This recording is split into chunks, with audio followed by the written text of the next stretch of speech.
Centro Bíblico Pastoral María de Magdala.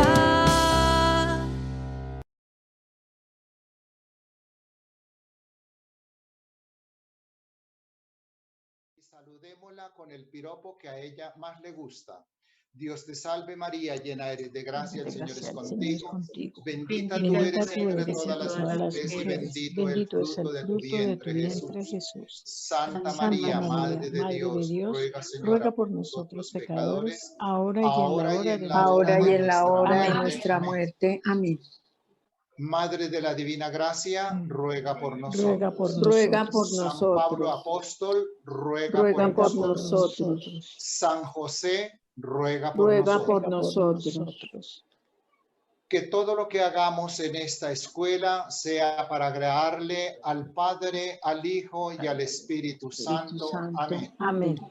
Bueno, en nombre del Secretariado Nacional de Cursillos de Cristiandad y de su Comité Ejecutivo Nacional, presento un cordial y cálido saludo a todos los chicos y chicas de la Escuela Nacional Bíblica. Y en el día de hoy, entonces, pues tenemos una tarea que la hermana Ana Francisca personalmente me dejó y no pude dormir hasta que no la hice. Entonces, aquí está presente, si me permite, hermana. A ver, Luis Alberto, ¿sí? Claro que sí, sí señor. Ah, bueno, listo. Le tocó ir a traer el cuaderno. Por eso se había desaparecido. Ah, no. No, es que le pregunté a la hermana la última vez que dónde encontrábamos el pasaje donde Jesús no aceptaba el título de hijo de David. Ya. Y entonces por aquí estábamos cerquita, casi nos pica, ¿no? Entonces está aquí en el capítulo 12 del versículo 35 al 37 del Evangelio de San Marcos. Y dice así: cuando enseñaba en el templo, Jesús tomó la palabra y dijo: ¿por qué dicen los letrados que el Mesías es hijo de David?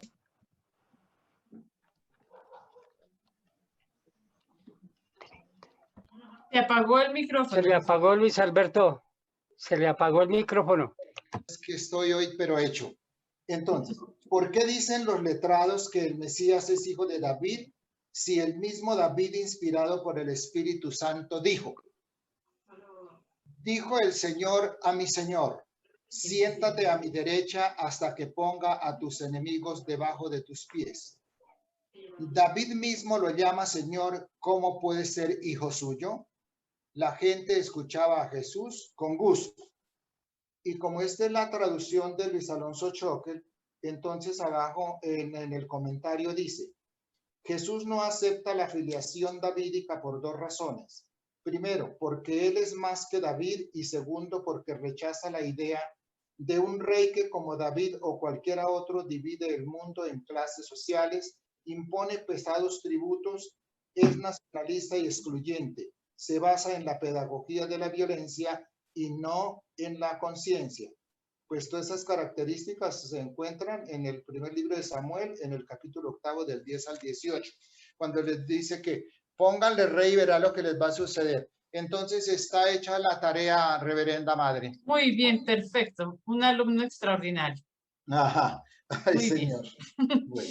Bien. Y también nos habían dejado una tarea. Luis Alberto nos había dejado una tarea. Yo estoy esperando que llegue el padre William, pero él debe estar que corre. Entonces la tarea era hablar sobre la regula fidei. Regula fidei, exactamente. Entonces esa palabra que parece tan rara para nosotros, porque casi no la empleamos, ¿verdad? Que en teología, en los cursos de teología, pues es en latín, diríamos. ¿Y qué es lo que viene a traducir? Es muy sencilla. Una palabra, digamos, una expresión muy sencilla y de fácil comprensión para todos. Porque ¿qué es lo que quiere decir? Es el compendio, es el resumen de aquello en lo que creemos, que es válido en la iglesia. En los primeros siglos, ustedes saben que surgieron muchas herejías, muchos problemas, pues yo siempre digo que nosotros catalogamos a veces las herejías mal, ¿no? Decimos, eran herejes, pero tendríamos que decir, no, había muchas búsquedas. Era un tiempo de búsqueda. Los primeros siglos de nosotros como cristianos fueron tiempos de búsqueda para tratar de organizar nuestra doctrina y poder decir claramente en qué creemos.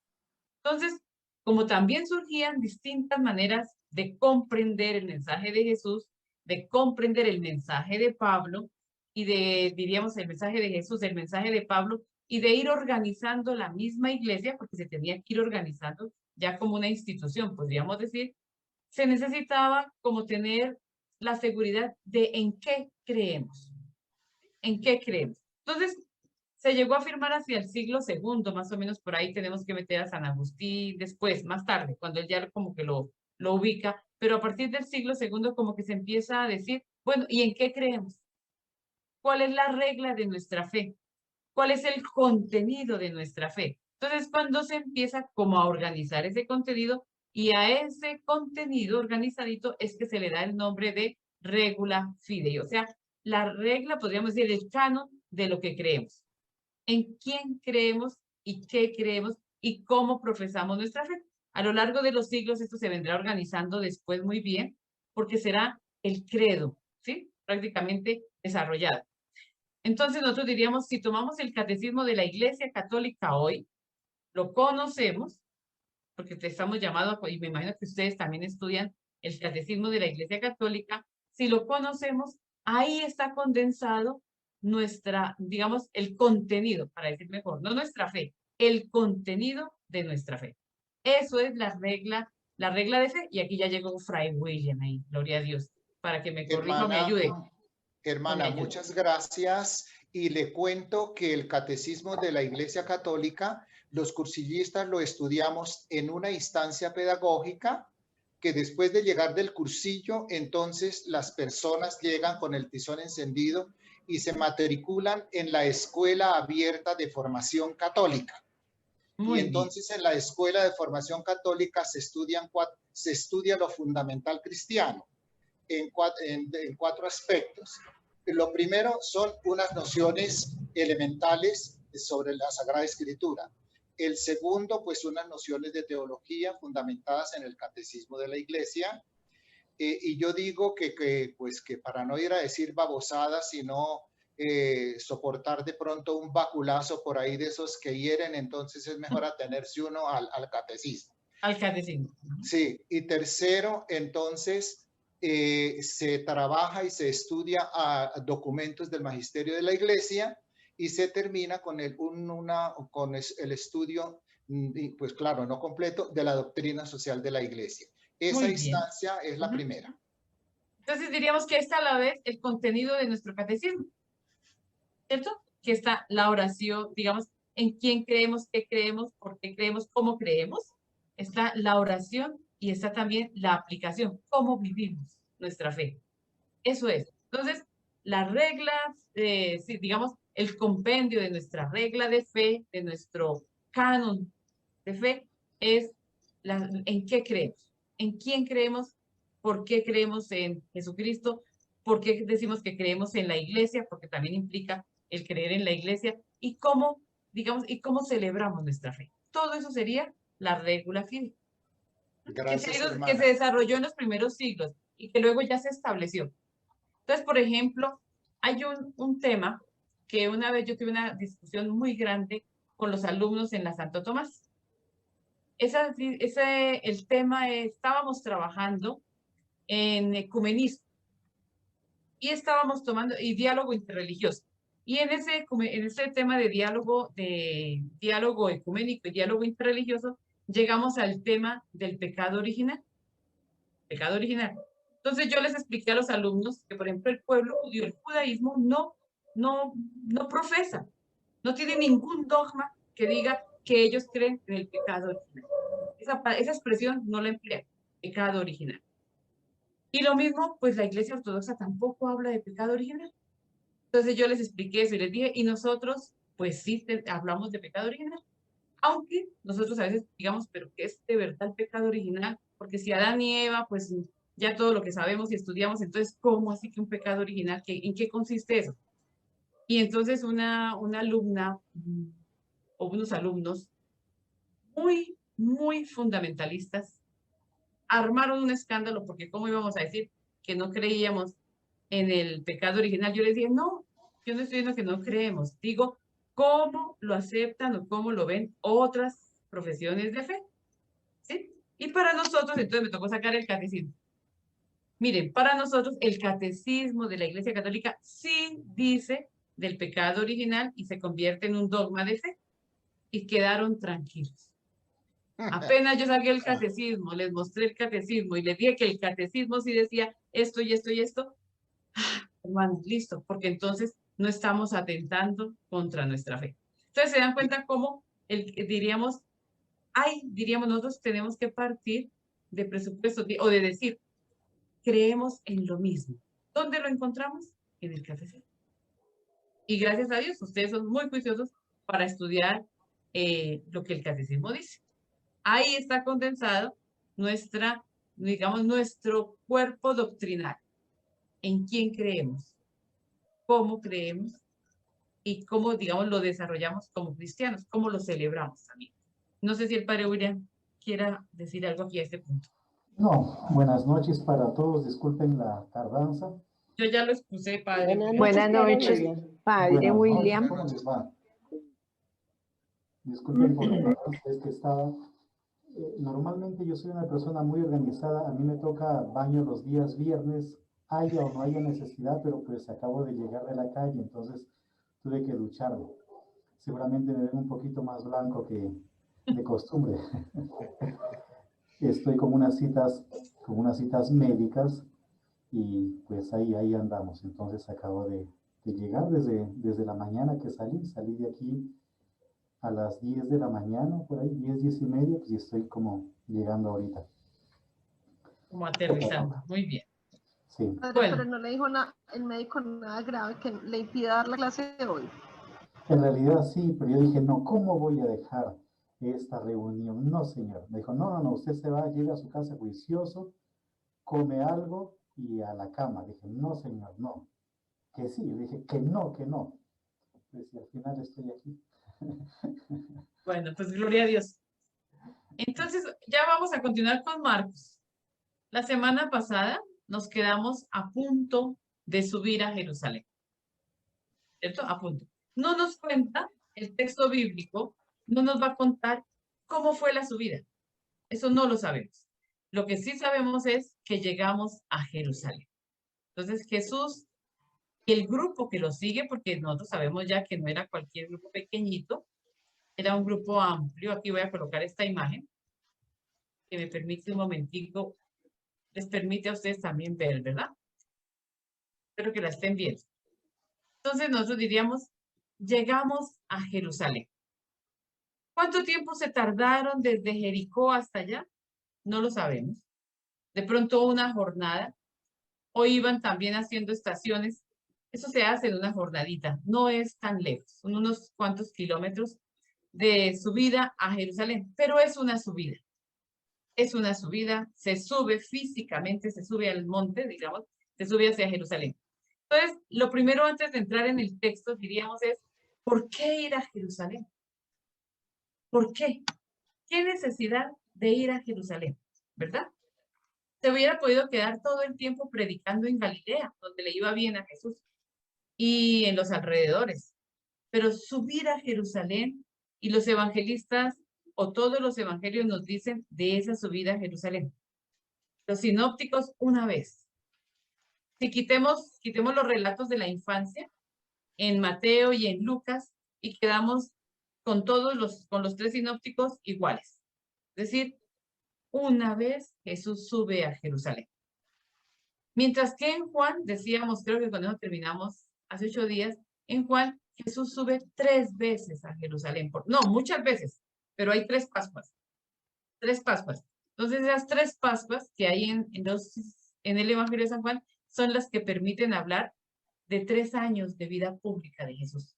Porque de resto nosotros no sabemos cuánto fue el tiempo de vida pública de Jesús. No tenemos idea si duró 2 años, 3 años, 4 años, ¿no? De pronto, si no tanto tiempo no se cree. Pero los sinópticos nos colocan todo prácticamente como si fueran un año. Entonces estuvo en Galilea anunciando, de repente sube a Jerusalén y ya en Jerusalén pues es la semana de la pasión. Juan en cambio nos coloca 3 Pascuas, lo que permite hablar de 3 años de Jesús en su vida pública. Desde ahí viene la tradición de la vida pública de Jesús en 3 años. Entonces subir a Jerusalén. Pues primero que todo, como judío piadoso, sube a Jerusalén. ¿Por qué? Porque los judíos piadosos y en general el pueblo judío subía, si era posible, porque tampoco es que fuera una obligación, que si usted no subió a Jerusalén, está faltando contra un mandamiento. No, es si es posible, se sube a Jerusalén por lo menos 3 veces al año, pero mínimo una vez al año.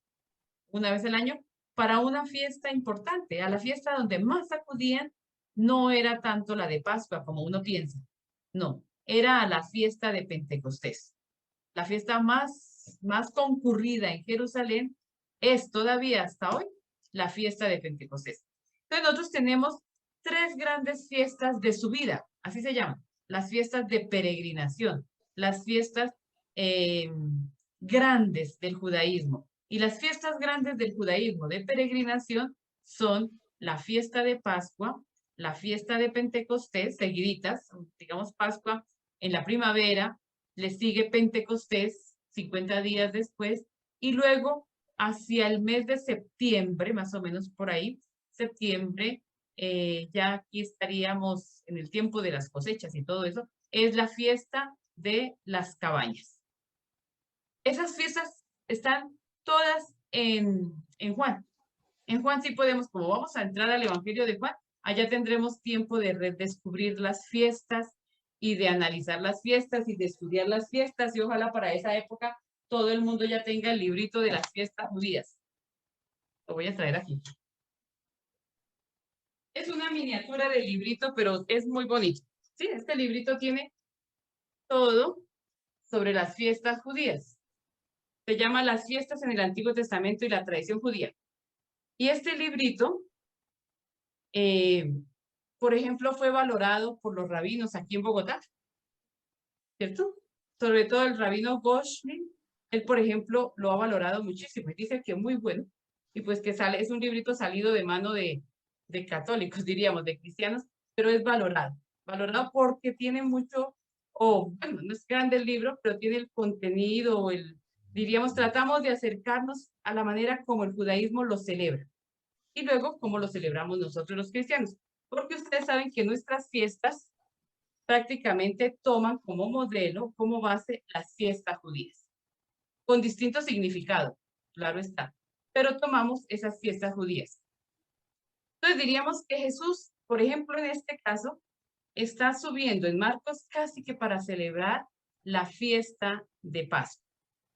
Esta es una subida como para celebrar la fiesta de Pascua, aunque vamos a encontrar elementos, por ejemplo, en la entrada triunfal a Jerusalén, de la fiesta de las tiendas o de la fiesta de Sucot, ¿cierto? De las cabañas. Y ya vamos a ver unos elementos que hay ahí y que uno dice, entonces no fue como tanto una semana. A lo mejor están mezclando fiestas ahí en el texto bíblico, o esto fue más largo que una semana. Entonces ahí nos dejan como interrogantes y de a eso vamos a tratar de llegar. Entonces subir a Jerusalén. Para subir a Jerusalén hay que pasar por el Monte de los Olivos. Por eso puse esta imagen, aunque es una imagen pues moderna de hoy, diríamos el Muro de los Lamentos, que lo tenemos aquí donde está el domo dorado, era el templo, el santuario. La explanada pues es mucho más grande, ustedes ya la han visualizado o la han visitado sin duda, pero donde está el domo dorado era el santuario, posiblemente el santuario del templo. Y en la parte de atrás, donde yo estoy, no sé si ven el cursor acá, en la parte de atrás nosotros tenemos el Monte de los Olivos. Entonces, si yo pasara por detrás de esa parte allá, bien atrásito, yo me encontraría en Betania. Y de Betania, pues ya bajo Jericó. Entonces diríamos ahora lo contrario. Subió de Jericó y tiene que pasar por Betania. Betania es detrásito de esta montaña. ¿Estoy mal o es por acá? No, por acá, ¿no, William? Sí, detrásito de esta montaña. Aquí es el Escopus. Aquí es el monte Escopus. Entonces, detrásito de la montaña. Detrásito de la montaña. Y un poquito más arriba, en la cima, prácticamente, estaría Betfagé. Betfagé. Acuérdense bien de ese nombre. Entonces, Betania, detrás, Betfagé, en la cima casi, y de aquí, un paso, pasar el Valle del Cedrón y entrar a la explanada del templo. ¿Por qué nombro esos dos lugares? Porque son muy importantes en la subida a Jerusalén. Betania como el lugar que hospedaba a Jesús. Betania, no sé si de pronto el padre pues encuentre otra imagen mejor. Yo encontré esta, una imagen mejor, para hablar de Betania. Betania es un punto casi obligado. Y es allí pues donde está la casa de los amigos. La casa de Marta, María y Lázaro. La casa de los amigos. Y seguro que Jesús acostumbraba a llegar allí. Y seguro que lo esperaban. Y lo esperaban no solito, sino con toda su patota, ¿no? Como decimos nosotros, con todo el combo, que debía ser un montón de gente, porque los 12, más quién, más las mujeres que acompañaban a Jesús, porque hay mujeres que cuando lleguemos a la cruz vamos a decir que lo seguían desde Galilea hasta Jerusalén. O sea que Jesús atravesaba, diríamos, por Israel y hacía todo este camino acompañado de un gran grupo. Imagínense llegar a la casa de Marta y María y pues estar ahí y esperarse, a lo mejor alojarse una noche y luego pasar hacia Jerusalén. ¿Por qué? Al parecer Jesús no se quedaba en Jerusalén. Lo más seguro es que no, por los mismos textos. Los mismos textos bíblicos, uniendo los sinópticos, Juan, encontramos que dice, y Jesús salió del templo y se fue otra vez para Betania por la noche. Y se devolvía al día siguiente. Creo que por aquí en algún lugar está, en este mismo debe estar, ¿cierto? Estamos en Marcos 11. Miren, Marcos 11 dice en el versículo 1, cuando se acercaban a Jerusalén por Betfagé y Betania, junto al monte de los olivos, envió a 2 de sus discípulos. Después lo vamos a mirar. Y cuando se acaba el texto, en el 11:11 dice, entró en Jerusalén, se dirigió al templo, después de inspeccionarlo todo, como era tarde, volvió con los 12 a Betania. Entonces, Betania es un lugar de asilo para Jesús, un lugar de acogida para Jesús. Es prácticamente donde se hospedaba en las noches cuando iba a Jerusalén. Y luego dice otra vez en el versículo 12, al día siguiente cuando salían de Betania, o sea, para irse otra vez ¿a dónde? Al templo. Versículo 15, llegaron a Jerusalén y entraron en el templo. Y vuelve y en el versículo 19, fíjense bien, cuando anocheció, salió de la ciudad. Y el 20, por la mañana, pasando junto a la higuera, el tema de la higuera que lo vamos a ver después. Entonces, ¿sí ven que vemos a Jesús entrando y saliendo de Betania? O saliendo de Betania para ir a Jerusalén, saliendo de Jerusalén para ir a Betania. Betania es muy significativo su nombre. Bet-Anía. Bet en hebreo significa casa. Y Anía son los pobres. Entonces, Betania es la casa de los pobres. Este pueblito se llama así, la casa de los pobres. Y allí habitaban, de manera particular, esa familia, esos amigos, esa familia que lo acogían siempre. Marta de Betania, María de Betania y Lázaro de Betania. ¿Hasta aquí vamos bien? Muy ¿Sí? bien. Y es muy interesante. Entonces tenemos luego tenemos Betfagé. Betfagé que queda en la cima, es la mitad de camino. Es la mitad, justo la mitad de camino entre Jerusalén y Betania. Betania es a 3 kilómetros y algo. O sea, no es lejos, Betania. Hoy en día uno tiene que hacer un gran, ¿cómo se dice? Digamos, salirse de todo esto a causa del muro, del gran muro que han construido los judíos para separar la parte palestina de la parte judía y a causa de ese muro hay que hacer un camino largo para ir a Betania. En la época de Jesús o antes, diríamos antes de que ese muro existiera, uno pasaba aquí derechito. Nosotras pasábamos por aquí, ¡tum! ¿Sí? Rapidito. Cambio ahora, si nos queremos ir en auto o en carro, nos toca irnos por allá. Y si nos queremos ir a pie, nos venimos por aquí, por detrás, pero eso es largo. Y buscar una brecha en el muro para pasar. Sí, hacer una brechita o esos pequeños espacios que hay en el muro y uno puede pasar. Entonces, Betania por detrásito, a unos 3 kilómetros, entre 3 y 4 kilómetros. Y Betfagé en la cima. Betfagé significa la casa de los higos. Bet, otra vez de nuevo casa, y la palabra fagé, higos. Entonces, la casa de los higos. Por eso es que vamos a tener el tema de la higuera también por ahí, ¿no? Que Jesús maldice la higuera y que pasa y que la higuera está seca, que está por acá. No sé si el padre William aquí quiera aportarnos algo sobre todo lo que es esta región o la Hermana, zona. una pregunta. Ujú. Sí, señor. Es que yo le cogí aquí al vuelo. Entonces, las cabañas, Sukkot, Sí, señor. el Pentecostés, Shavuot, Shavuot, sí. Ujú. y la Pascua, Pesaj, Pesaj, o Pesaj, Pesaj. con Bueno, J, Pesaj. Pesaj. Bueno, gracias, madre, porque es que necesitaba ese dato. Gracias. Entonces, la primera, pues, quiere decir pesaj, pasar, ¿cierto? Atravesar, pasar, pasar, pesar. Luego la segunda, que es Shavuot, viene de la palabra semana. Entonces, no es Pentecostés, no, sino semanas, en hebreo, en plural, semanas. Son las semanas, la fiesta de las semanas, que para nosotros sería Pentecostés, porque son las 7 semanas de 7 días, los 49 días más uno, 50, ¿cierto? Entonces, Pentecostés. Y luego vendría Sukkot, que significa cabaña. La palabra Sukkot significa cabaña, cabaña.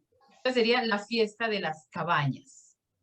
Porque a veces nosotros decimos que de los tabernáculos y la gente se imagina como el tabernáculo, ¿no? Un tabernáculo, se imagina el tabernáculo. Entonces es mejor decir la fiesta de las cabañas o de las tiendas. O de las tiendas. Pero la palabra más empleada para Sukkot es cabaña, porque tienda ya es otra palabra. Entonces una azúcar es una cabaña. Una azúcar es una cabaña. Bueno, bien, porque es interesante, ¿no? Ver a un Jesús que también participa de todas las fiestas de su pueblo. Juan es el que más nos enseña eso. Jesús participa de la vida litúrgica de su pueblo y celebra lo que celebra su pueblo. Ya después los cristianos pues le darán a esas fiestas la connotación cristiana. Padre William.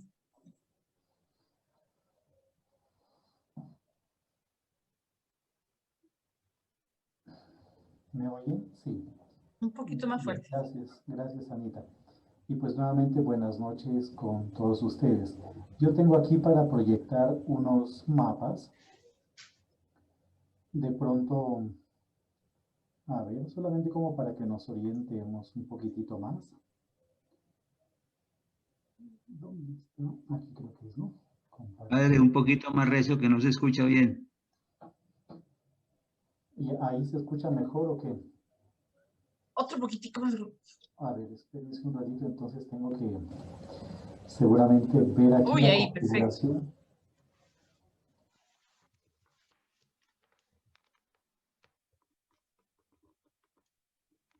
Ahí me escuchan un poco mejor. ¿Se escucha mejor? Sí, padre, sí, mejor. Bueno. Entonces, a ver, permítanme una última cosita acá. Sí, está al tope. No sé a qué se debe esto. Pues bueno, en fin. Entonces, les voy a proyectar unos mapas para que nos familiaricemos con todo lo que se va a ver.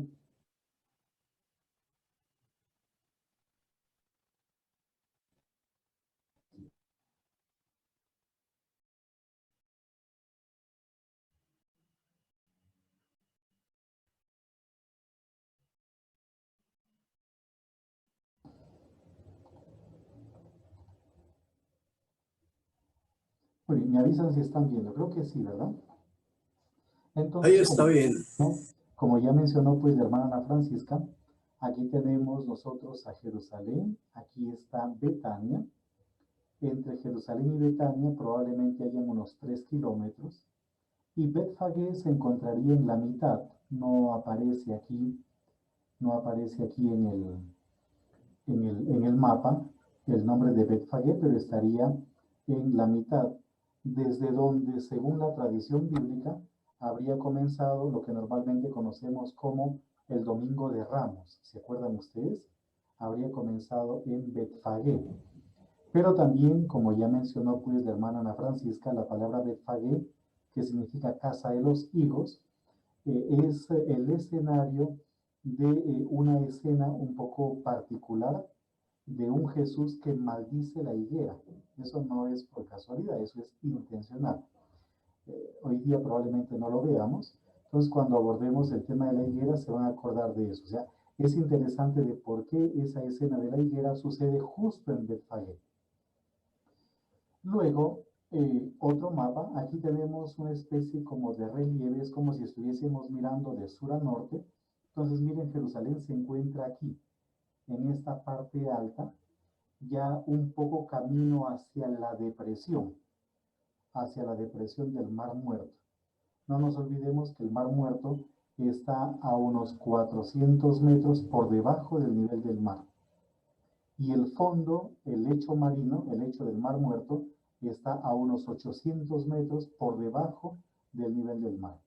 En cambio, Jerusalén, y vamos a ver aquí otro mapa, esto que ya lo conocen ustedes, entonces miren, el monte Moria, y aquí vamos a ver el monte Moria, se encuentra a 744, el monte Sion a 774 metros, ¿verdad? El monte de los Olivos a 811 metros, Jerusalén 774 metros. Esa es más o menos, pues, ese es más o menos el relieve de Jerusalén.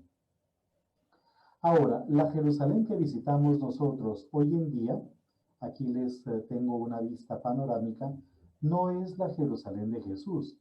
Esta Jerusalén es ya la Jerusalén de la época otomana, de la época del Imperio Otomano. Ya estamos hablando pues del siglo XV, ¿verdad? Esta es la ciudad de Jerusalén. Ahora, miren, Jerusalén es lo que, no sé si ustedes logran ver el cursor, Jerusalén es lo que yo estoy señalando con el cursor en este momento. Este pedazo que está acá. Más o menos debe tener un promedio de 1 kilómetro cuadrado. Aproximadamente 1 kilómetro cuadrado. No es más grande que 1 kilómetro cuadrado.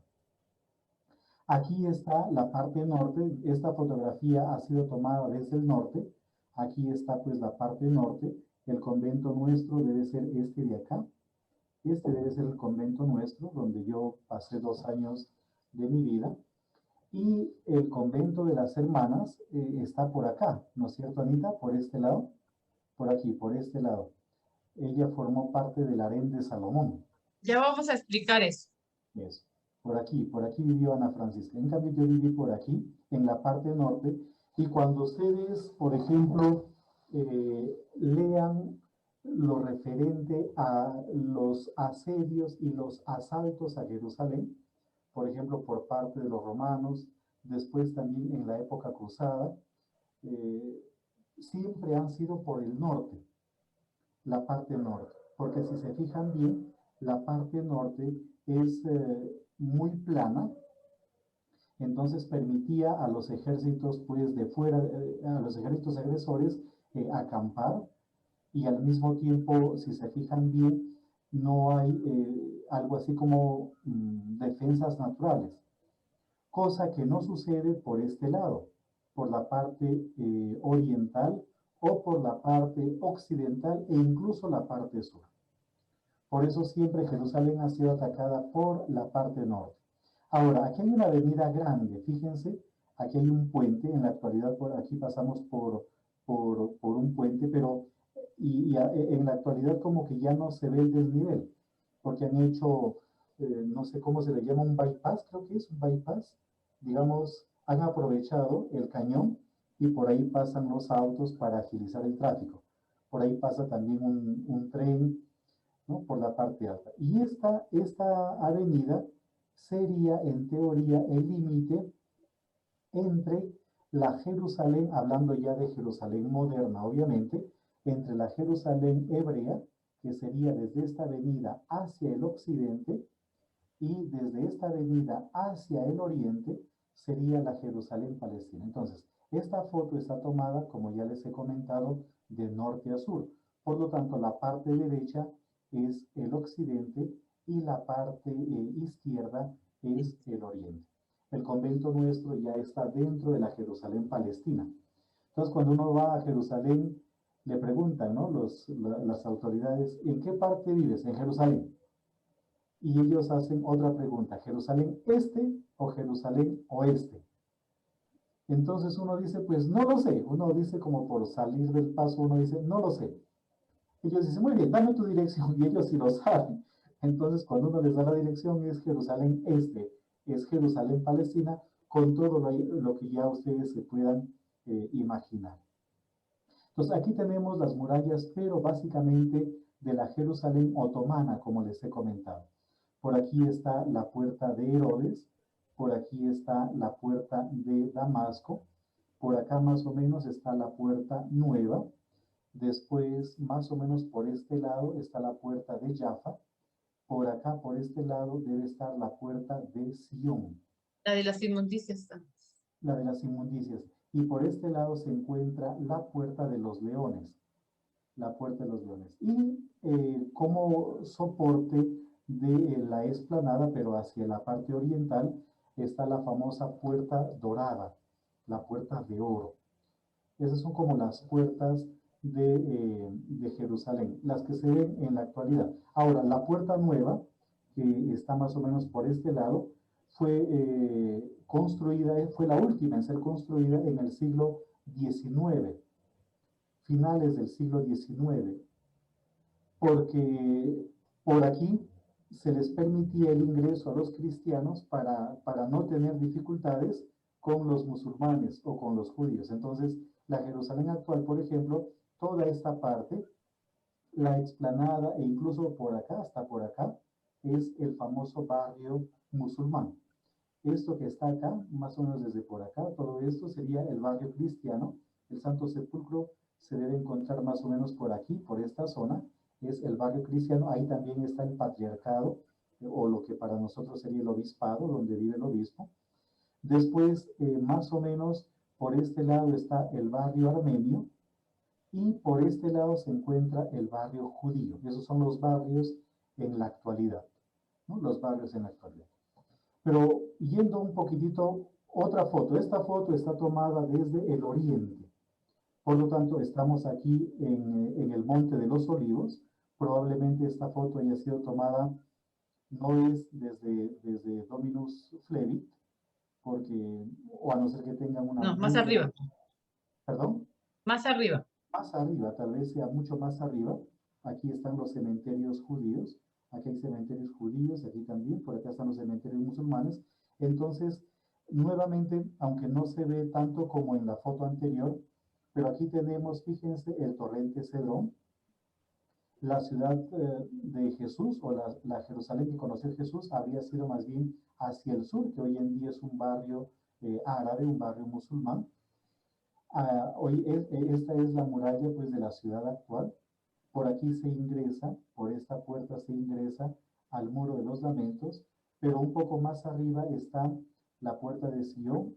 Aquí está la puerta dorada de la que les hablé, es una puerta tapiada que se abrirá cuando el Mesías llegue.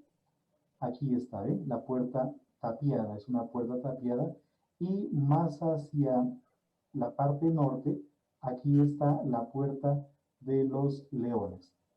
Por aquí o por acá creo que es. No, aquí, la puerta de los leones se ingresa. Aquí está el lugar en donde, según la tradición, nació la Virgen María, la iglesia de Santa Ana. Y un poquito más adelante, más o menos por acá, está el convento de los franciscanos, construido en el lugar de la flagelación de Jesús, que fue construido encima de la Torre Antonia, de la Fortaleza Antonia. Pero esta Jerusalén no conoció Jesús. La ciudad de Jerusalén yo la ejemplifico con una cebolla. Yo utilizo la figura de la cebolla para hablar de Jerusalén. Es decir, la Jerusalén que nosotros visitamos hoy en día no es la Jerusalén de Jesús. La Jerusalén de Jesús está varios metros bajo tierra, varios metros, literalmente. Entonces, la ciudad de Jerusalén, imagínense ustedes una cebolla, es una capa, otra capa encima, otra capa encima, otra capa encima. Hay un lugar, más o menos, pues, está por aquí, que se conoce como la Casa Quemada, la Maison Brûlée en francés. ¿Y por qué se llama la Casa Quemada o la Maison Brûlée? Porque había unos negocios y los dueños del negocio quisieron, pues, quisieron hacer unas remodelaciones a su propiedad y comenzaron a sacar escombros, a sacar escombros. Y a medida que sacaban escombros, se daban cuenta que la casa continuaba hacia abajo. Y siguieron excavando y encontraron muestras de incendio. Y encontraron también cerámicas, encontraron flechas, y eso permitió medio reconstruir un poco cómo pudo haber sido la destrucción de Jerusalén en el año 70. Hoy en día es un museo, ¿no? Un museo, obviamente está dentro del territorio o del barrio judío, es un museo, pero cuando uno ingresa digamos unos cuantos metros y luego tiene que descender varios metros hasta lo que habría sido pues la Jerusalén de Jesús. Aquí tengo otras imágenes igualmente. Esta ya habría sido la Jerusalén en la época de Jesús. Es una reconstrucción. Una reconstrucción. Entonces, tenemos, fíjense, en la explanada del templo en la parte alta y la ciudad de Jesús hacia abajo, en lo que habría sido incluso la ciudad de David, por este lado. Aquí está la piscina de Siloé, hacia el sur. Esta imagen está tomada como del suroeste, más o menos, ¿no? Desde el suroeste está orientada la imagen. La piscina de Siloé, el famoso túnel, el túnel de Ezequías, que desemboca en la piscina de Siloé. Y hoy en día, perdón que vuelva a la lámina anterior, incluso a la anterior también, hoy en día, por ejemplo, el Vía Crucis se comienza aquí, en lo que habría sido la Fortaleza Antonia, que es el convento de los franciscanos, y desde aquí se inicia un camino más o menos por este lado, por acá, por aquí, y se llega al Santo Sepulcro, que está más o menos por este lado. Pero ese Vía Crucis que se reza hoy en día no es histórico, sino es un Vía Crucis creado por los franciscanos en la época medieval. Y para recordar los acontecimientos del Evangelio. ¿Por qué motivo no es histórico? Porque esta Jerusalén no existió en la época de Jesús. La Jerusalén en la época de Jesús era hacia el sur, lo que aparece en esta imagen que están viendo ustedes aquí, hacia el sur. Y por este lado se encuentra hoy en día San Pedro en Galicanto, y ahí hay incluso una calzada, y hay unos altorrelieves que muestran a un Jesús subiendo a celebrar la última cena con sus discípulos y luego ya, bajando después de haber celebrado pues la Pascua con sus discípulos para irse al Monte de los Olivos, que está por acá, y otro alto relieve que muestra a un Jesús subiendo ya maniatado, encadenado. Y aquí habría estado la casa de Caifás. Por lo tanto, el Vía Crucis de hoy en día es un Vía Crucis simplemente de piedad. Y un Vía Crucis creado en la época medieval, básicamente por los franciscanos, para ayudar a los peregrinos en la época medieval a revivir esos acontecimientos. Pero el Vía Crucis real, si queremos hablar de un Vía Crucis real, no habría sido por donde hoy en día es, sino por lo que hoy en día constituiría las afueras de la ciudad de Jerusalén. Las afueras. Entre otras cosas, porque la ciudad era hacia el sur y sobre todo hacia el suroccidente. Aquí hay otra lámina. Miren, aquí tenemos otra lámina que nos ayuda a entender pues un poquitito cómo habría sido la ciudad de Jerusalén, pero la Jerusalén de Jesús. Aquí tenemos esta otra también. Entonces, miren, aquí está la explanada del templo en la parte alta. La ciudad era hacia abajo. Habían dos torrentes en la parte externa, el torrente Cedrón y el torrente Ginón, como lo pueden ver ustedes por acá. Y el medio, la ciudad no es plana, sino la ciudad es más o menos así, como un libro abierto. ¿Ya? Imagínense ustedes, estoy exagerando un poquito, pero ahorita vamos a ver la foto. La ciudad es como un libro abierto y por en medio de la ciudad de Jerusalén había otro valle u otro torrente, el famoso torrente Tiropeón. Y donde confluían los tres torrentes, el torrente Ginón, el torrente Cedrón y el torrente, el Tiropeón, era la Gehenna, que era un botadero de basura o de desperdicios. Ahí estaban los desechos de los sacrificios del templo, pero también había basura, por lo tanto era el botadero de basura y al mismo tiempo era el lugar en donde se incineraba lo que ya no valía. Por eso cuando Jesús habla de que uno se saque lo que le ocasiona pecado y lo tire a la Gehenna, ya es al botadero, o sea, bótalo al basurero. Podríamos decirlo de una forma mucho más sencilla, mucho más... O el crujir de dientes, que también es de los animales que se tiraban ahí. Y crujían los huesos y crujían los dientes de los burros o de los animales que morían y se tiraban ahí, porque ahí todo se quemaba. Entonces, sinónimo, el infierno, ¿sí? De la Gehenna, donde siempre hay fuego que arde. Exactamente. Por ejemplo, para nosotros el infierno es candela, fuego, porque tenemos esta imagen. Esta es la imagen que nos permite a nosotros visualizar el infierno como un lugar de candela. Pero el infierno no siempre ha sido visto así. Por ejemplo, para Dante Alighieri, en los diversos círculos, en los 9 círculos del infierno, a medida que va avanzando se va enfriando. Y el último, el lugar más profundo del infierno, es un lugar totalmente congelado, gélido. Y el tormento de los que se encuentran allí, según el infierno de Dante, es que lloran, están llorando porque los tormentos son atroces, y les salen lágrimas, y las lágrimas se vuelven hielo. E incluso cuando entran las lágrimas a la boca, se congelan, entonces tienen permanentemente hielo. ¿Y por qué el infierno es un lugar helado?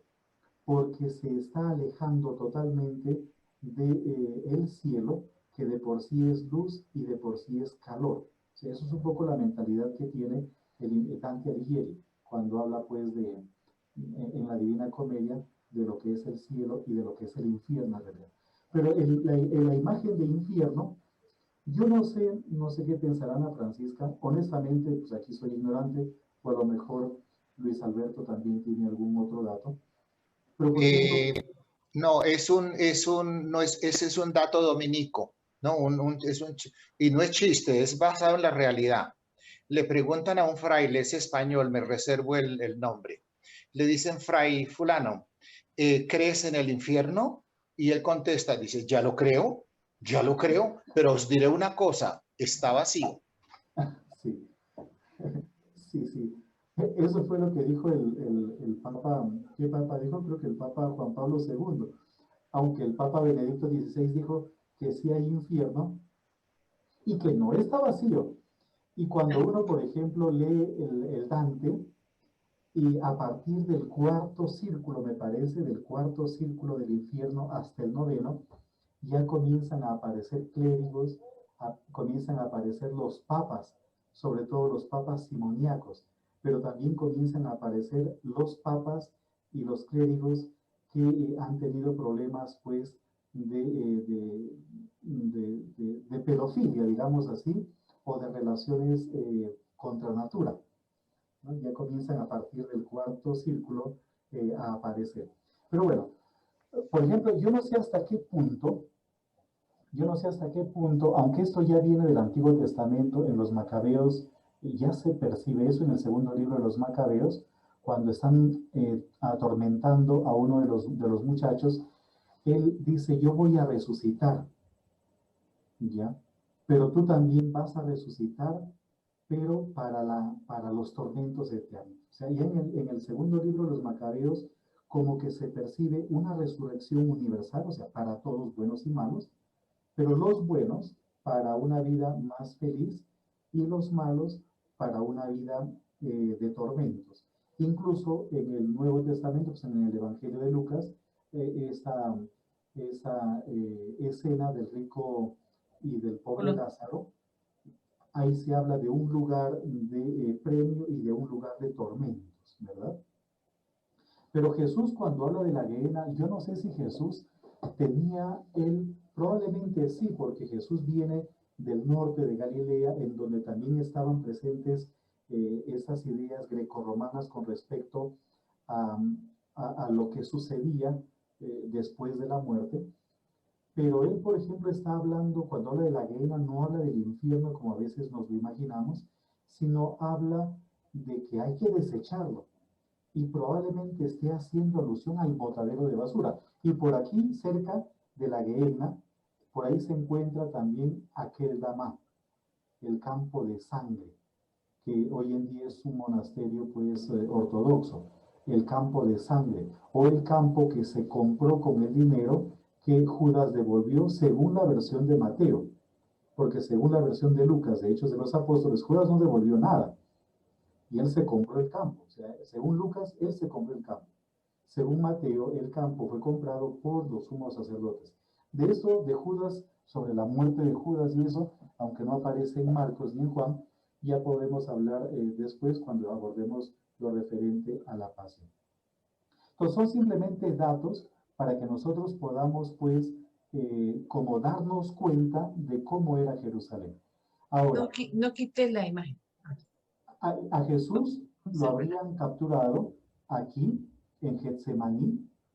De aquí, pues, lo habrían llevado a donde estaba Pilatos, y de Pilatos lo habrían llevado, pero por afuera de la ciudad, por el torrente Cedrón, por acá, hasta la casa de Caifás. Hoy en día, en la casa de Caifás hay una iglesia donde hay unos monjes benedictinos, creo que son, es San Pedro in Gallicantu. No, ellos son Donde el gallo cantó. asuncionistas. ¿Perdón? Asuncionistas. Asuncionistas. Aquí está justamente un lugar en donde, según la tradición, pues Jesús habría estado igualmente preso. Y fíjense el Gólgota. Aquí está el Gólgota. El Gólgota estaba fuera de la ciudad de Jerusalén. A Jesús lo crucificaron fuera. Esta zona era una zona de cantera. De aquí sacaban piedra para construir, pero el Gólgota como tal, o la montañita donde crucificaron a Jesús, esa montañita era de un material muy frágil. Incluso hoy en día se ve que es como una mezcla de piedra y tierra. Parece que comenzaron a excavar alrededor y dejaron eso porque eso simplemente no les servía para obtener piedra. Y como era una parte alta, lo utilizaban para cuestiones públicas, entre ellas las ejecuciones. Gólgota significa el cráneo, la calavera, porque tenía aparentemente pues una forma de calavera la parte alta. Entonces, esta es la Jerusalén de Jesús, y sin embargo, esta es la Jerusalén que hoy en día visitamos. O sea, todo esto que está acá no habría existido en la época de Jesús. Esta ya es la Jerusalén de la época bizantina, pero también de la época otomana, sobre todo de la época bizantina y otomana. El Santo Sepulcro se encuentra por acá. Hoy en día... Padre, en el mapa, ¿dónde se ve el Gólgota? Ahí en el mapa. Aquí. En el anterior. Ah, en el anterior. Ah, solamente en el anterior, en este no. Sí, cerca. Aquí, fuera de las murallas. Fuera de las murallas, el Gólgota. Pero hoy en día pues está casi en el centro, ¿no? Más o menos por acá debe estar el Gólgota. Ahora, y con esto ya termino, fíjense cómo les comentaba, la ciudad de Jerusalén no es plana. Aquí está, si ustedes miraran, si ustedes subieran a la muralla, en la puerta de Damasco, la ciudad es así, como un libro abierto. Aquí está el Tiropeón. Entonces, el torrente Cedrón, el torrente Ginón, que protegían naturalmente a la ciudad de Jerusalén. Por eso a Jerusalén no se la podía atacar ni por el oeste, ni por el sur, ni por el oriente, sino solamente por el norte. Y aquí también las murallas eran bajitas, bajitas. Y miren, la ciudad en el medio pues está partida. Bien, yo creo que basta, ¿no? Pero si se devuelve al otro mapita, al último que tenía William, por favor. A este Nida, Sí, a ese. ya. Es que Jerusalén, porque hoy pues nosotros, nuestro pensamiento está orientado a Jerusalén, y nosotros cuando preparamos con el padre William dijimos, oye, hay que centrarnos en la ciudad antes de ver el texto y todo lo que va a acontecer allí. Entonces, yo quiero invitarlos para que busquemos un salmo, el Salmo 87, que es el salmo por excelencia de Jerusalén. Hay varios. Entonces, ustedes saben que el centro de toda, digamos, de todo, ahí sí la cebolla de la que decía el padre William, pero ya en otro sentido, es el templo, el corazón. No, ni siquiera el templo, el santuario. Y por favor, padre, me indica dónde queda el santuario, que no es toda la explanada, sino el puro santuario, ahí. Ese es el puro corazón, corazón. Luego empieza la primera telita que lo va a recorrer, que sería lo que es todo lo que es el templo. El templo. Y luego la explanada del templo. Y luego la ciudad de, no, ni siquiera la ciudad de Jerusalén, el monte Sión, ¿verdad?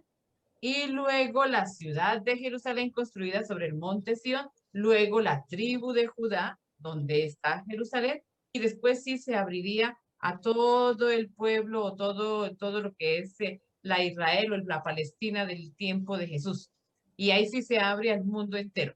Entonces, el corazón de los corazones sería el santuario, el templo, el monte Sión, Jerusalén en el monte Sión.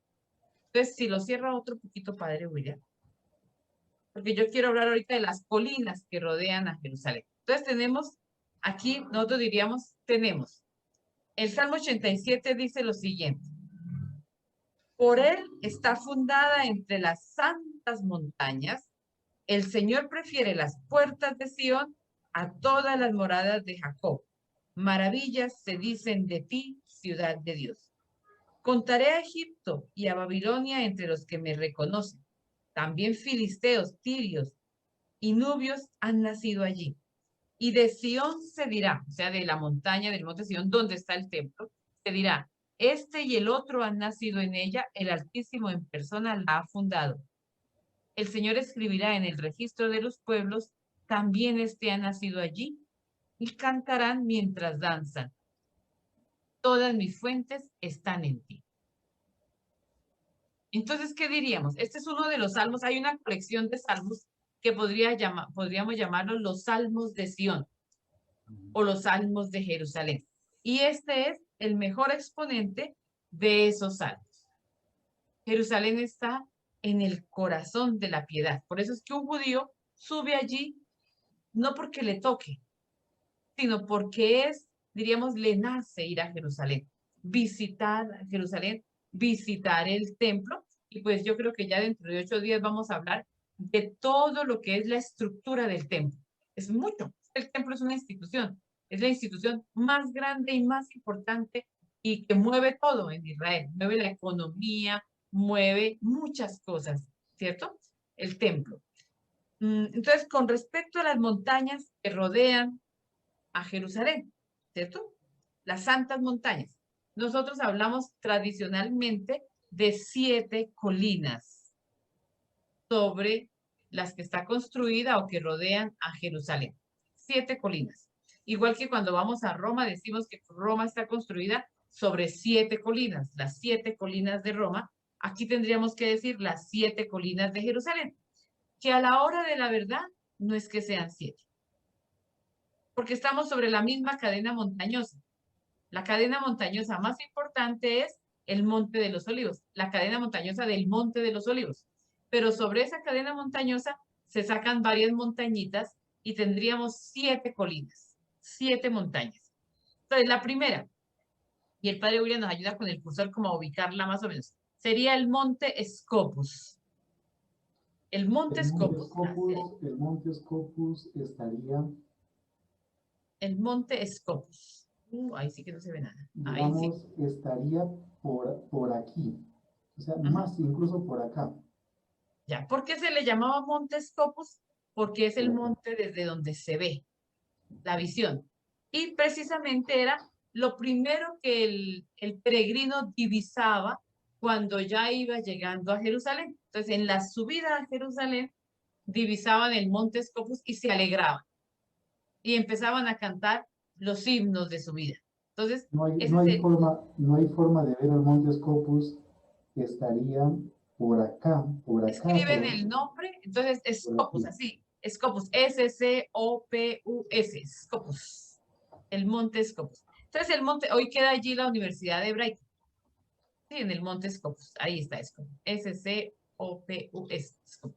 Y desde allí se divisa Jerusalén, pero desde allí también uno ve la subida a Jerusalén. Ahí está, y ahí se ve la muralla famosa que separa Palestina o a las partes, los territorios judíos de los territorios palestinos. Pues entonces, Esta foto me parece que está tomada desde Betania. sí, ahí se ve, esa torre es la del Monte Scopus. Esta Ahí. es la Universidad Hebrea. Ahí. Bien, entonces, por ejemplo, cuando uno va subiendo a Jerusalén, se alegra porque ya ve esa torrecita y ya se nota que vamos llegando a Jerusalén. Porque el templo no se veía desde ahí.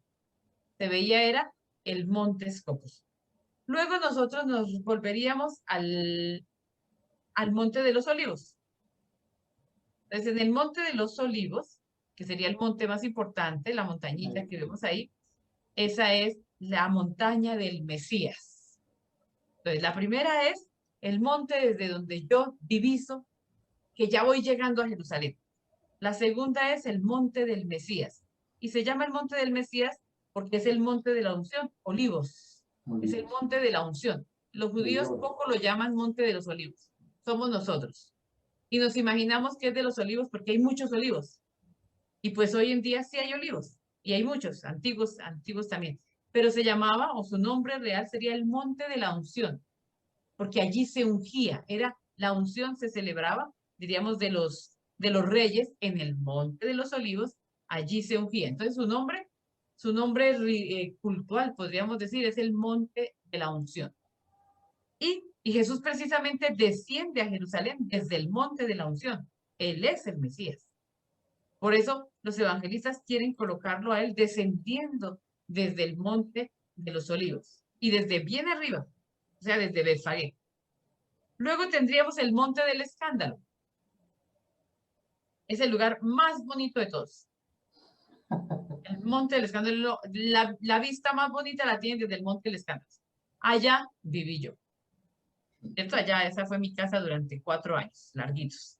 Entonces, el monte del escándalo se llamaba así porque en ese lugar dicen que Salomón tenía el harem, su harem, que ahí tenía a todas sus mujeres, sus 700 concubinas, ¿cierto? Y 300 mujeres legales, diríamos, sus 1000 mujeres. Era en el monte del escándalo. Y del escándalo... ¿Era el monte más bonito? No, es que es el más bonito. Si el padre William de pronto lo busca, no por eso, es que es el de donde hay una vista hermosísima de Jerusalén, desde ahí. Y además hay una casa muy bonita que es la casa de Abraham, que es donde nosotros vivimos, diríamos, donde nosotros estamos. La casa de Abraham se llama. Y allí, pues, sobre todo se dice que debajo de ese monte está enterrada la hija del faraón. Ahí está la casa de Abraham. Y entonces, desde la terraza de la casa de Abraham hay una vista hermosísima. Mira, ahí está la gente sentada, peregrinos sentados viendo hacia Jerusalén. Miren esa belleza. Además, es el lugar de paz que hay aquí, porque en esa casa tiene una vocación de acogida. Esa casa tiene una vocación de acogida y fue creada para acoger a los peregrinos, no del mundo entero como vamos hoy, o como llegan hoy. No, cuando se fundó esa casa hace casi 60 años, más, ahorita en este momento más, o casi, se fundó para acoger a los peregrinos orientales, es decir, a los cristianos de la región a quienes no les permitían entrar a Jerusalén los judíos, porque desde aquí divisaban Jerusalén. Se ve todo, se ve hasta el Santo Sepulcro, se ve todo. Uno sube a la terraza y puede divisar muchas partes de Jerusalén. Entonces, este es un lugar hermosísimo, lindísimo. Y debajo de donde ellos están sentados, por ejemplo, de donde están sentados los peregrinos, en esa parte de abajo, ahí se encuentra la tumba de la hija del faraón, una de las que se dice que fue esposa de Salomón. Bien, luego del monte de los escándalos, o de la corrupción, si ustedes quieren, o de la perdición, todos esos nombres se le deben no solo a las mujeres, no es porque estén las mujeres allí, sino porque esas mujeres eran paganas, entonces rendían culto a sus dioses. De ahí es que sea el monte del escándalo, porque era uno de los altos lugares donde se rendía culto a dioses paganos. Y luego nosotros tendríamos el monte del mal consejo. Entonces hay otro monte, más allácito, más lejitos, que es el monte del mal consejo, porque se dice que ahí se tomaron, diríamos, como resoluciones también para la muerte de Jesús, y allí están las Naciones Unidas. Allí es donde hoy están situadas las Naciones Unidas. Tienen sus oficinas, las Naciones Unidas tienen, tienen sus oficinas en el Monte del Mal Consejo. Sí, entonces la gente se ríe allá y dicen, las dominicas viven en el monte del escándalo y las Naciones Unidas en el monte del mal consejo. El monte del mal consejo sigue siendo el mal consejo para Naciones Unidas. Yo Están creo, haciendo no sé, lo pero mismo. sí es el monte del mal consejo. Entonces, ¿ahí cuántos llevamos? Llevamos el monte Scopus, el monte de los olivos, el monte del escándalo, el monte del mal consejo, y tenemos el monte Sión, que sería el monte más sagrado, porque sobre él o encima de él está otro montecito que ya lo voy a nombrar. Entonces, cuando se habla del monte Sión, pero más, bueno, sí, ahí podría ser. Uy, alguien nos está rayando el mapa. Cecilia, no lo rayes, Cecilia. Entonces, el monte Sión. Pero hay otro monte que también son todos como hermanitos, que es el monte Ofel, y es donde hoy en día se encuentran también como una parte arqueológica por los lados de la puerta de las inmundicias, por ahí, por ese lado. ¿El monte qué, hermana? El monte Ofel. El Ofel, era un monte. Y tenemos el más, ahora sí ya voy como al más importante, y con ese completo 7, creo. Es del que ayer hablábamos en la liturgia. ¿Cierto? Ayer, la primera lectura de ayer, si ustedes lo recuerdan bien, era Abraham que sacrifica o que lleva para el sacrificio a su hijo Isaac al monte Moria. el monte Moria. El monte Moria es justo debajito de donde hoy está el domo de la roca. Eso, entonces, si de pronto hay una imagen, hace rato tenía una bonita por ahí. El monte Moria, ahí está. Entonces, ¿dónde está el monte Moria hoy? El monte Moria está ahí donde está la sinagoga, la mezquita dorada, ¿cierto? Ahí debajito es el monte Moria. Ahí en ese lugar. Y por eso los judíos y los musulmanes se lo pelean, sobre todo. Esa parte. La explanada es de grandota, pero ahí está. Está prohibida la entrada hoy para los cristianos y para los judíos. Los judíos nunca pueden entrar ni siquiera a la explanada. Nosotros, cristianos, podemos entrar a la explanada, pero no nos permiten la entrada, ni siquiera acercarnos, ¿no? A la mezquita. A la mezquita. Entonces, como ustedes pueden ver, todo es también simbólico e interesante. No es cualquier ciudad, aunque sabemos que era pequeñita. Eso era una ciudad insignificante al lado de las grandes ciudades. Pero para un judío es su ciudad santa. Ese nombre de ciudad santa se le empezó a dar en el momento, en el tiempo del retorno, cuando regresan Esdras, cuando regresan Nehemías también, o sea, los retornantes, los que volvieron del exilio de Babilonia, empezaron a denominar esta ciudad la ciudad santa. Entonces, ¿a dónde sube Jesús? A la ciudad santa. ¿Para qué? Para celebrar, porque verdaderamente Jesús sube para celebrar con su pueblo, que luego será la semana de la pasión. Miren, ahí quien preguntaba ahorita que dónde queda, creo que fue María Cristina, que si se podía ver el Gólgota. Aquí sí se ve perfectamente el Gólgota y dónde queda el Gólgota, que lo que sería hoy el Santo Sepulcro. Ahí está. Entonces, ustedes ven que está ahí. Aquí, El entonces, aquí está templo, el perdón, lugar. la última cosa, el templo ocupaba la 10ª parte de la ciudad antigua. O sea, de la ciudad de Jerusalén en la época de Jesús. Una gran proporción para una ciudad pequeña como era Jerusalén. Y William ya. Sí, aquí está el Santo Sepulcro, aquí esto, es decir, esto sería, pues, ¿qué pasa? Acá, esto, ¿no es cierto? Lo de acá, ¿no? Aquí, esto de acá, el Gólgota, ¿ya? Entonces, esto, el Santo Sepulcro, aquí estamos viendo la ciudad desde el oriente, desde el Monte de los Olivos. Después, aquí está la nueva sinagoga de los judíos, no recuerdo el nombre. Por aquí está el cardo, lo que se conserva del Ulda, cardo la nazi. sinagoga Ulda. Es Ulda. Después, por aquí, más o menos por acá, debe estar la puerta de Sion, tal vez. La puerta de Sion. Aquí estaría el lugar de la dormición de María. Por aquí está el lugar del cenáculo, de la última cena. Entonces Jesús pues habría venido por acá, por hoy en día por las afueras de la ciudad, por aquí hasta el Monte de los Olivos para orar. No por dentro, como normalmente se hace hoy en día, sino por fuera, porque esta ciudad no existía en la época de Jesús. Por lo menos gran parte no existía. Y un Pues, poquito William, más hacia abajo está la casa de Caifás. Sí, Mariela. es que escuché que Fray William dijo que la casa de la dormición de la Virgen María no es la casa de San Juan en Éfeso, o por qué se habla ahí también en Jerusalén. Es que ahí hay dos tradiciones. Ah, Una es la tradición de Éfeso, en ujú. donde vivió la Virgen, y yo estuve en Éfeso, en la ermita donde la Virgen habría pasado sus últimos días. Es más, por ejemplo, Éfeso es importantísimo desde varios puntos de vista, porque ahí en Éfeso se encuentra la iglesia en honor de San Juan, que era una de las más grandes de la zona, una de las más grandes de la zona. El Papa Benedicto XVI la visitó, claro, está en ruinas, evidentemente solamente se ven los cimientos. Pero esa no fue la basílica en donde se celebró el concilio de Éfeso, sino que el concilio de Éfeso se celebró en otra basílica mucho más pequeña, dentro de lo que hoy en día pues, es el complejo arqueológico de Éfeso. Pero está en relación con el Ave María, ¿no? Con el Ave María. Es decir, en el concilio de Éfeso se definió la maternidad Sí, la divina de María. maternidad divina.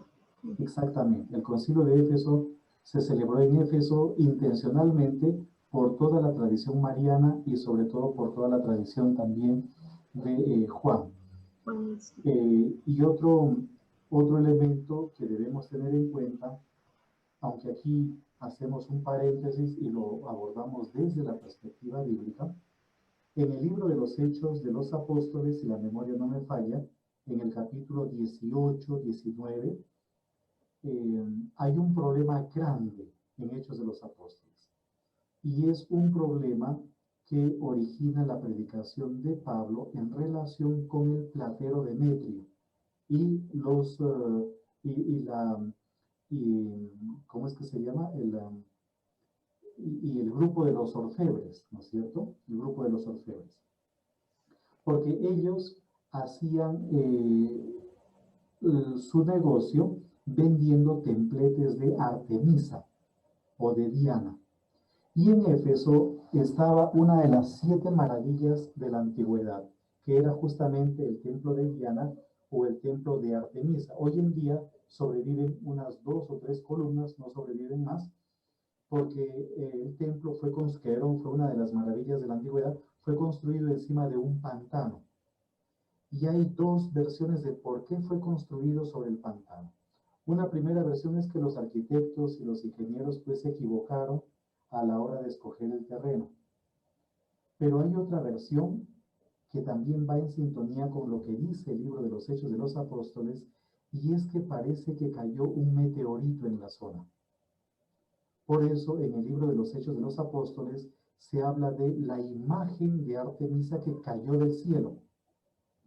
Y los efesios pensaron que era una señal de la diosa para construir ahí un templo en honor de Artemisa. Entonces parecería, pero ojo, esto es dentro de la perspectiva académica, que la devoción mariana a Éfeso está en relación con un intento de dejar de lado la devoción a Artemisa. Y eso puede haber influido hasta el punto de que hoy en día terminamos viendo a María prácticamente como una diosa, como que sustituimos a Artemisa por María. Pero ojo, nuevamente lo digo, estoy hablando no como hombre de fe, sino desde la perspectiva académica, teniendo en cuenta también esta otra información. Pero en Jerusalén se encuentra el lugar donde murió. Eso iba a decir yo. En Jerusalén tenemos la tumba de María. Exactamente. Y la Virgen María murió en el monte Sión y la tumba de María se encuentra aquí. Aquí está la tumba de María, aquí.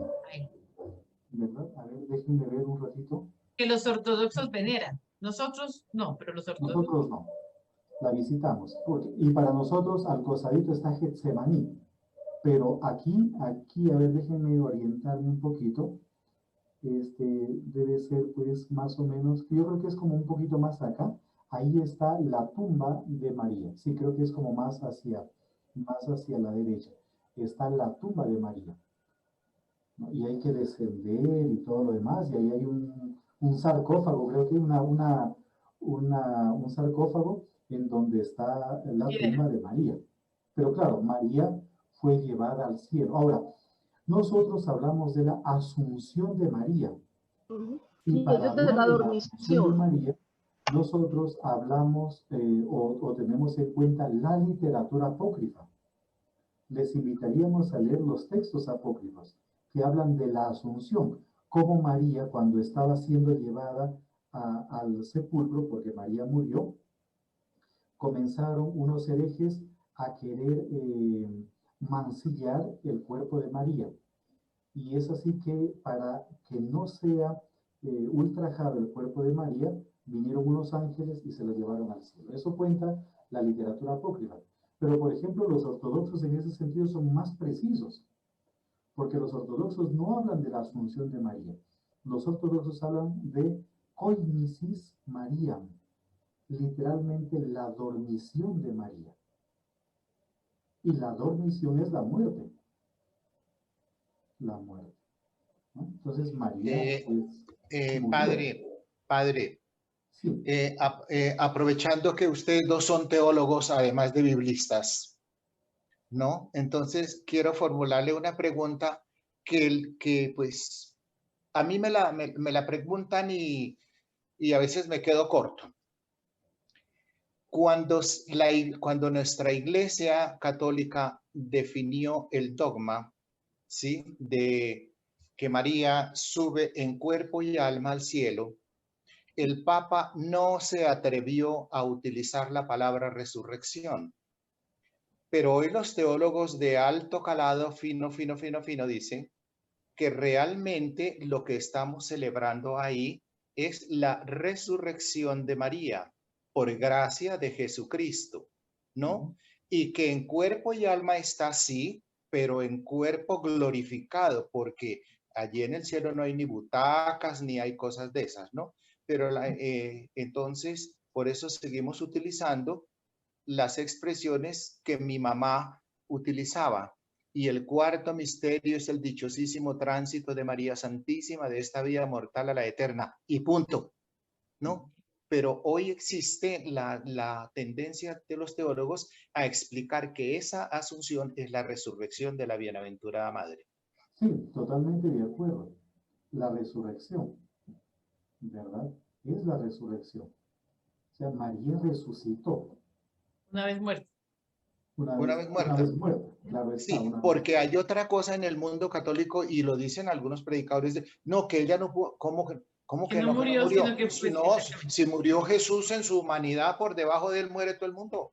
Sí, Sí, no, María, por eso como les comentaba, la fiesta que celebran los ortodoxos es más precisa. Ellos hablan de Coimicis María, literalmente la dormición de María, la dormición. Ahora, el hecho de hablar de la muerte como un sueño, no sé si en algún momento les comenté, por ejemplo, nosotros, ¿dónde enterramos a nuestros muertos? Lo enterramos en los cementerios, ¿verdad? Cementerios. Cementerio con C. Con ese ya sería otra cosa, de cementera, de semilla. En este caso es en los cementerios, y la palabra cementerio viene de una palabra griega que es koimeterio, koimeterio, que significa dormitorio. Y koimeterio está en relación con koimisis y con el verbo koimeomai, que significa dormir, ¿verdad? Koimisis es dormir, es sueño, es el sueño sobre todo. Entonces, ¿qué cosa es el cementerio? El cementerio literalmente es el dormitorio en donde uno duerme hasta despertarse. O sea, esa palabra cementerio es, de una u otra forma, me atrevería a decir, una invención cristiana, ¿verdad? ¿Quiénes están en el cementerio? Los que duermen para despertar en algún momento. Por eso Lázaro está dormido, o la niña está dormida también. O sea, es interesante cómo Jesús habla de la muerte como un sueño.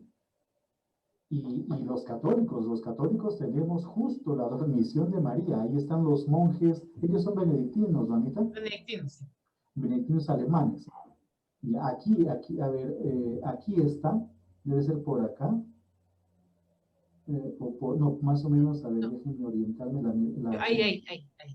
Por aquí debe estar, ¿no es cierto? Más atrásito, donde ve Por, el aquí debe estar, por ahí está el lugar de la dormición de María. Y bajan a una cripta y ahí está pues una imagen de la Virgen durmiendo dentro del monasterio. A ver, vamos a buscar acá la imagen. La dormición de María. ¿Ya? A ver, Coloque dormición aquí de nos María aparecen Montesión. solamente los iconos griegos. Montesión, dormición de María Montesión. Dormición de María. Aquí nos aparecen solamente los iconos griegos. Pero coloque en el buscador dormición de María Montesión.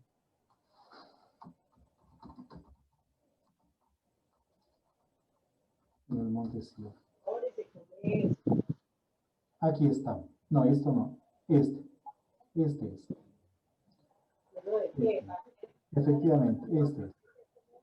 Y aquí adentro, cuando Ahí uno está. desciende, aquí está, ¿ven? Miren, uno ve esta imagen de acá. Esto de acá. En la cripta. Eso es católico. ¿Verdad? Eso es católico. O sea, todos los ortodoxos tienen la tumba de María, que se encontraría, ya lo visualicé, se encontraría aquí. Aquí está la tumba de María. Entonces, esta cúpula dorada es el monasterio de Santa María Magdalena. Este de aquí es la iglesia de las o el lugar en donde Jesús oró. Aquí está Getsemaní. Aquí está Getsemaní. Getsemaní. A ver, yo no sé quién Ahí está, y aquí está el lugar de la dormición de perdón, la tumba de María. En la tumba de María.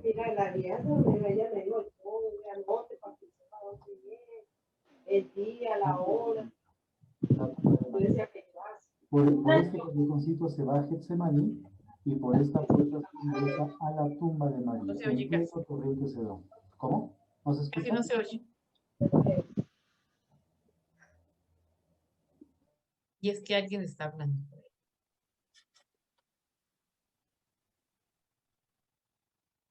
Ya cerraron el micrófono. Ya. Ujú. Ahí se escucha, ahora se escucha o nada. La persona Sí, que sí se escucha.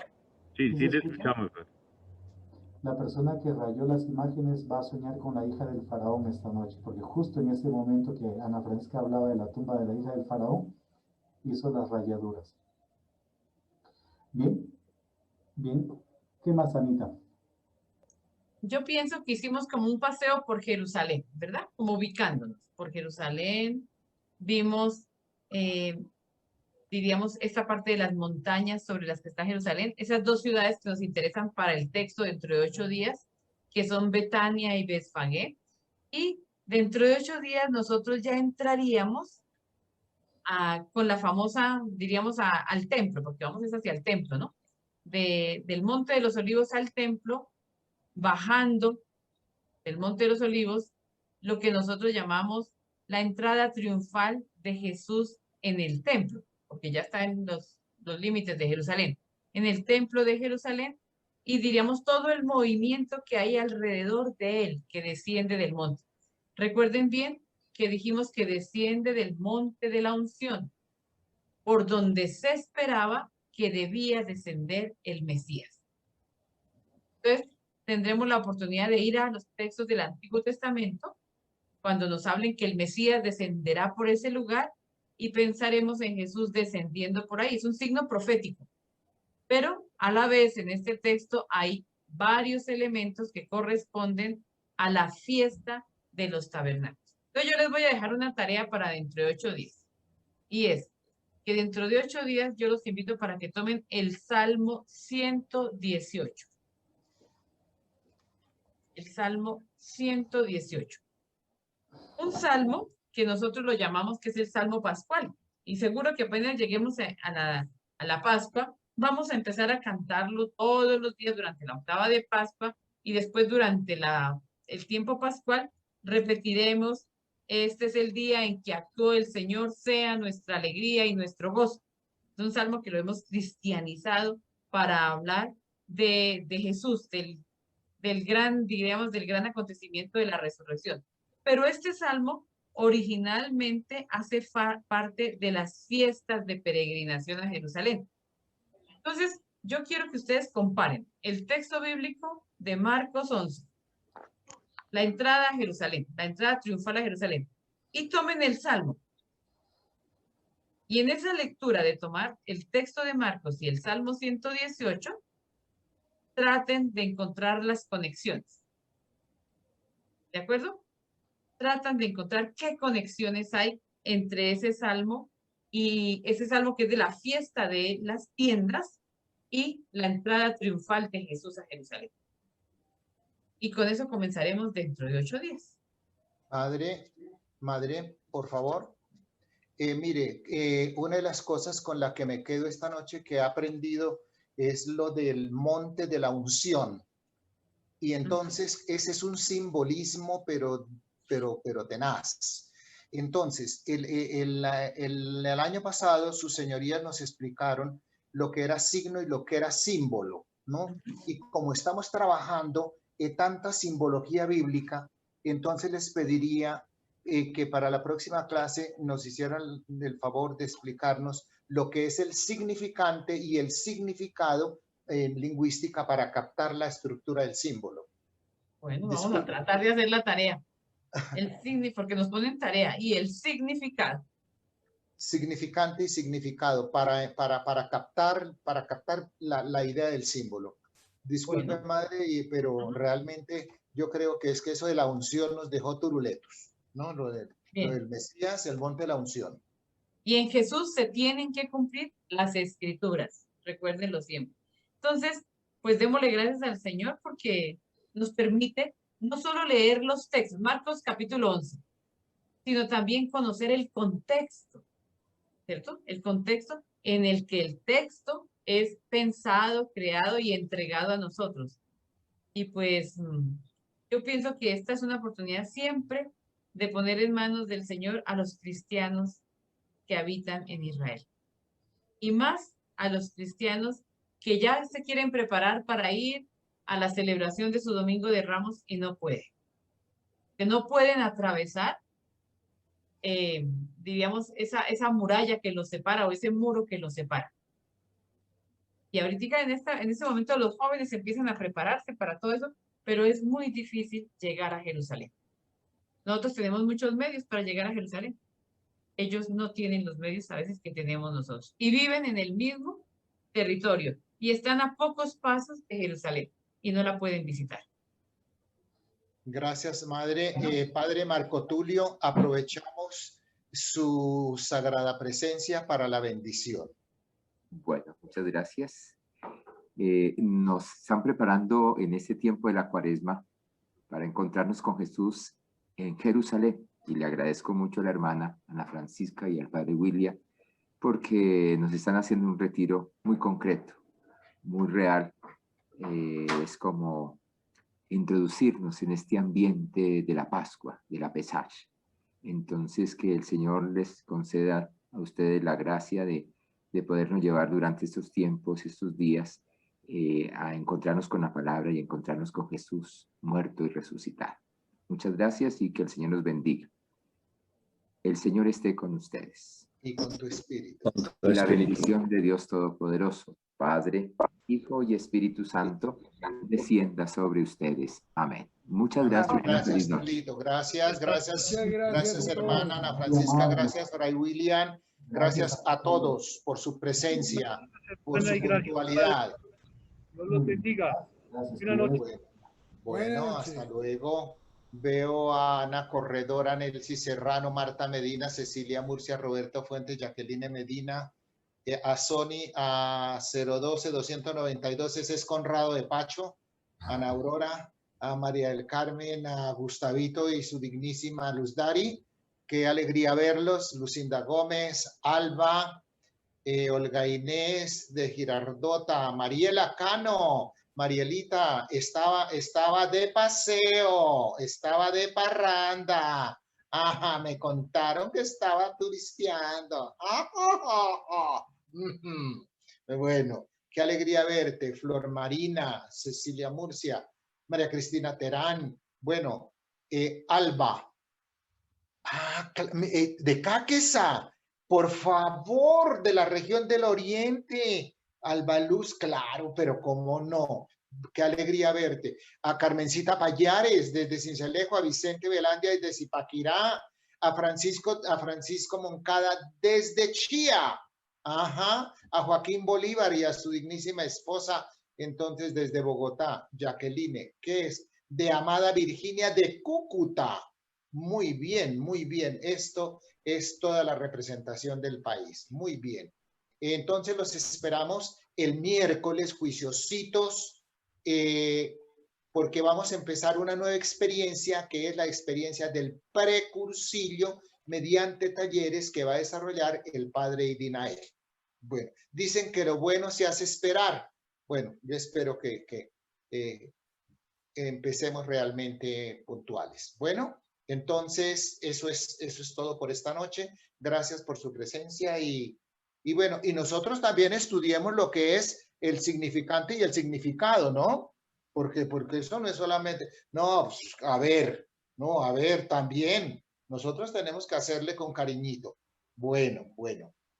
Olga Inés Poveda Rodríguez para todos. Un abrazo Rigoberto, Emey. Amén. Guillermo Feliz Núñez. noche para todos. Dios los bendiga. Bueno, listo, bien. Hasta mañana. Que descansen. Bendecida noche, felices. Muchas gracias para todos. Disculpen por